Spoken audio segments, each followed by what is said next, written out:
Hashmi reporting there. Now, the Italian word Biennale, meaning every other year, is used to describe large contemporary art exhibitions held regularly in places like Venice, Istanbul and Berlin. In 2012, India held its own in the southern state of Kerala. And despite the financial struggle, the organizers are doing it again. But are events like these the answer to promoting India's art industry? Ashley Niam's been to Kochi to find out.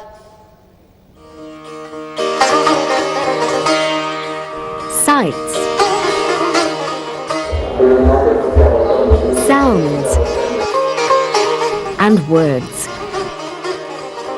The Kochi Muziris Biennale wants to bring the world's art to India and India's art to the world. Running for nearly 3 months, the show features renowned artists from across the globe, including Francesco Clementi and Anish Kapoor. So for 26-year-old Indian artist Sahej Rahal, being part of it feels like a chance to really boost his career.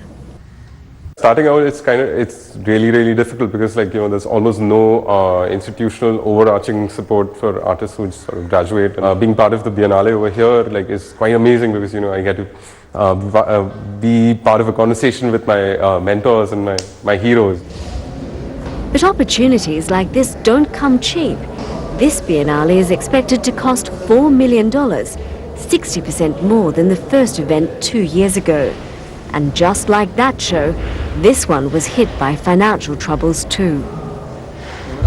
Putting on the Biennale was an uphill battle for the organisers. The state government pulled its funding at the last minute, contributing less than 10%. That left the organisers scrambling, having to turn to private businesses, philanthropists, art councils and embassies as alternative sources of financial support. The organisers insist the economic benefits far outweigh the costs, whether that's attracting more tourists or creating work for suppliers. It's very important to sustain a project like this, because if it falls, it sends across a bad message. Because this project is something which shows, how difficult it is also, because we operate from zero infrastructure. We have shipping, we have international artists coming in here. This investment is to sustain an ecosystem. It seems not everyone is convinced. This is a state where many men in particular leave to find work elsewhere, often in the Gulf. And for them and their families, artistic festivals have little real impact on their lives. And just blocks away, several street artists have made clear that they think the Biennale is a waste of money. K. Jalil has been painting here for nearly a decade, and he doubts there'll be any benefits for artists like him. The Biennale doesn't help many artists from Kerala. People like me don't get to benefit from this event. It's just for millionaires and rich people. The rich and famous are not the only ones attracted to the serenity and natural beauty of Kochi, which has long been a firm favourite with holidaymakers. That's why the Biennale organisers want the people of this fishing town to cast their nets wide. There's talk of opening residencies for international artists to come and work here, and a new Biennale for architects too. Now, few of the artists on show here have received the international fame and recognition of Indian-born sculptor Anish Kapoor, widely seen as one of the world's most famous living artists. This is just one of a handful of pieces he's ever had on show in India. I caught up with him to ask what this Biennale means for India's art industry. What this Biennale is doing is very pointedly stating that this is a contemporary event. It's a great statement of confidence, if you like, in what's happening in India today. But what economic contribution is it making? Well, look, reality again is that if you try and get a hotel room in Kochi today, you can't. They're all booked and at premium rates.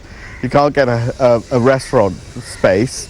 The number of people that have come into the city are, is huge. So the economic argument is well and truly sold, if you like. Critics say with so much poverty and underdevelopment, art should not be a priority for government spending. What's your opinion? Well, I'd say very, very wholeheartedly they are wrong. Culture gives us a sense of who we are, how we belong, how we relate to what must be done. We have to have poetic and intellectual direction before we can have political direction. Much of your work is very big sculptures that you and your team make in your workshops in London. Does that put some limitations on whether or not you can exhibit in India? And do you see a time when that could change? India, you know, is not very good at public institutions that support the arts. We need spaces in which to both experiment and to show the result of experimentation.